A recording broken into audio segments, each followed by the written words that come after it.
Hello everyone, welcome back to my YouTube channel and welcome to another video. Actually Suzuki GXXR এর main যে প্রবলেমটা খুবই weird লাগে সেটা হচ্ছে যে এইটার লুকিং গ্লাস।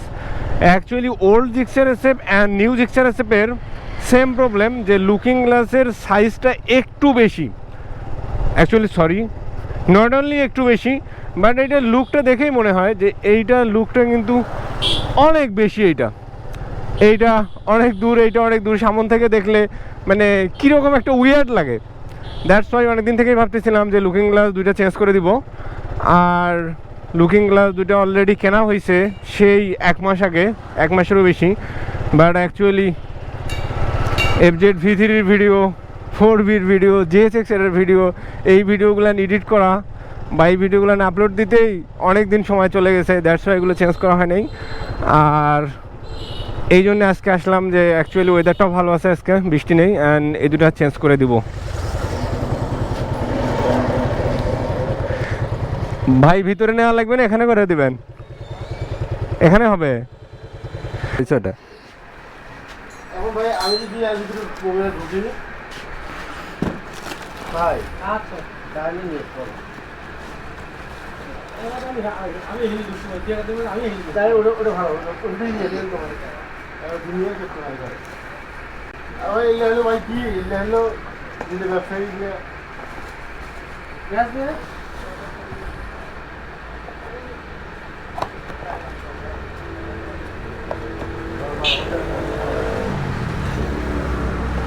এই যে ভাই এটা হচ্ছে এইরকম,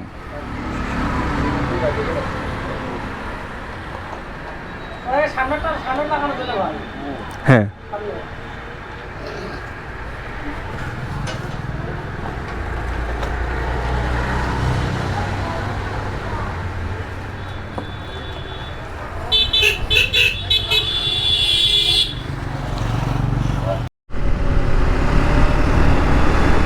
and look at this view.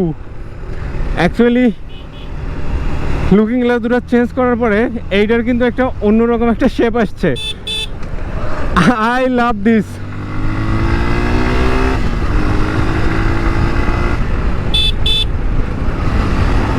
আর জিক্সারের একটা মজা কি, সেইটা হচ্ছে just rape the throttle and it show its power.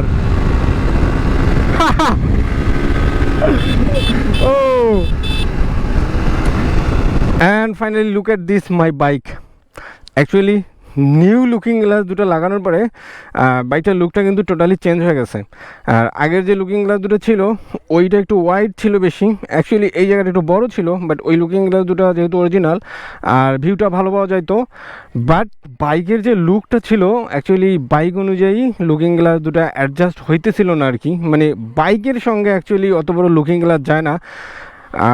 আপনি যদি চিন্তা করেন যে GSXR এর লুকিং গ্লাস দুটো বাইক অনুযায়ী perfect, Yamaha R15 version 3 version 4 এর looking glass okay fine, but GXXR new GXXR and old GXXR দুই GXXR এর লুকিং গ্লাস দুইটারে কিন্তু একটু প্রবলেম আছে। মানে লুকিং গ্লাস দুটো বড় করে দিয়েছে, যদিও বা ভিজিবিলিটি অনেক ভালো অ্যান্ড পিছনের যে হচ্ছে ভিউটা ওইটা ভালো পাওয়া যায়। দ্যাটস ওয়াই অ্যাকচুয়ালি এই লুকিং গ্লাস দুটো চেঞ্জ করা। আর একটা কথা যেটা বলতেছিলাম, এই লুকিং গ্লাস দুটা দেখে কিন্তু অনেকেই মনে করতে পারে যে কার্বন ফাইবারের, বাট অ্যাকচুয়ালি এগুলা কার্বন ফাইবারের কোনো লুকিং গ্লাস না, এগুলো হচ্ছে প্লাস্টিকের লুকিং গ্লাস আর কি। এই জিনিসগুলো হচ্ছে প্লাস্টিকের।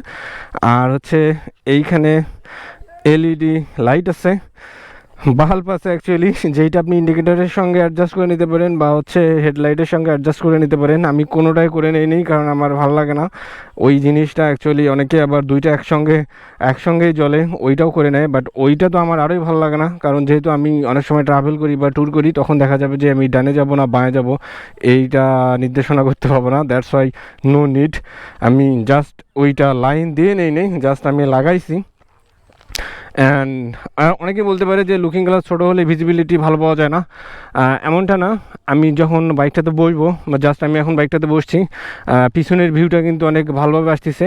আগের যে ভিউটা পাইতাম একটু হচ্ছে তো কম, মানে ওইটা একটু বড় ছিল বা ওইটা আরও একটু ওয়াইড ছিল, দ্যাটস ওয়াই অনেক দূর পর্যন্ত ওইটার ভিজিবিলিটিটা ভালো পাওয়া যেত। অ্যান্ড এখন একটু কম পাওয়া যাচ্ছে, it's okay, no problem. But বাইকের যে লুকটা, এই লুকটাতে কিন্তু একটা চেঞ্জ আসছে, মানে অনেক সুন্দর একটা চেঞ্জ আসছে। দ্যাটস ওয়াই অ্যাকচুয়ালি এইটা নেওয়া। আর এখন হচ্ছে আপনারা অনেকেই বলতে পারেন যে এটার হচ্ছে ভালো দিক খারাপ দিক। ভালো দিকটা হচ্ছে এটার লুকটা চেঞ্জ হয়ে গেছে অ্যান্ড দেখতে অনেক সুন্দর লাগতেছে, এইটাই হচ্ছে ভালো দিক। আর ভিজিবিলিটিটা পাওয়া যাচ্ছে 100% না, এটা আপনি 80% বলতে পারেন। কিন্তু এটা লুকটার জন্য অ্যাকচুয়ালি এটা লাগা, যেহেতু মডিফাই করা, মডিফাই আরও ছোট পাওয়া যায়, বাট আমি অত ছোটোতে যাই নাই, এটা নিয়ে নিছি। আর খারাপ দিকের কথা যদি বলি, আচ্ছা এটার খারাপ দিক কী আছে, খারাপ দিক আমি এখন পর্যন্ত বুঝতেছি না। বাইকটা কিছুদিন রাইড করি, আচ্ছা ট্যুর দেই, আর ট্যুর দেওয়ার পর তখন মানে বোঝা যাবে আর কি এটার খারাপ দিকগুলো কী কী। সো আপাতত এইটাই ভালো দিকেই মনে হচ্ছে। আর আপনারা খুব ইজিলি এইটা অর্ডার করতে পারেন। আমি হচ্ছে অর্ডারের লিঙ্ক আমার ডিসক্রিপশন বক্সে দিয়ে দেবো, আপনারা কোথায় থেকে নেবেন। আর এটার প্রাইস বলি, এটা যদি আপনি অনলাইন কোনো শপ থেকে নেন বা এখন ধারাজে অ্যাভেলেবেল বা ধারাজ থেকে যদি নেন, তাহলে এইটার প্রাইস পড়বে আপনার অলমোস্ট 1500 থেকে 1600 টাকা। এটা কম বেশি হতে পারে, 1500-1600 এরকম প্রাইস পড়ে যাবে। আদারওয়াইজ আপনি যদি কোনো শপ থেকে নেন তাহলে 1400 এরকম, 12,500-1300 বা 1400 এরকম একটা প্রাইস নিয়ে নেবে আর কি। আর আপনি এটা হচ্ছে যে কোনো বাইকে এটা ইনস্টল করতে পারবেন। এটা হচ্ছে নিউ জিক্সার হিসেবেও আপনি এটা ইনস্টল করতে পারবেন, বা এটা যেহেতু আমার এটা ওল্ড ভার্সন, সো ওল্ড ভার্সনের জন্যই অ্যাকচুয়ালি এটা। আর আপনি চাইলে এটা যে নিউ ভার্সনটা আছে ওইটাতেও ইনস্টল করতে পারবেন, বা R15 V3তেও ইনস্টল করতে পারবেন। জাস্ট ওগুলান বাইকে না ইনস্টল করাই ভালো, কারণ ওগুলান আরও ওই যে আপনার কাওয়াসাকি ZX টার্নারের যে মিররগুলান আছে ওগুলান ইনস্টল করে, ওইটাতে সেই লাগে অস্থির লুক। বাট এইটা হচ্ছে আপনি ওল্ড জিক্সার আর নিউ জিক্সারে আপনি এটা ইনস্টল করতে পারেন, তাহলে আপনার বাইকের লুকটা কিন্তু একটু চেঞ্জ হয়ে যাবে।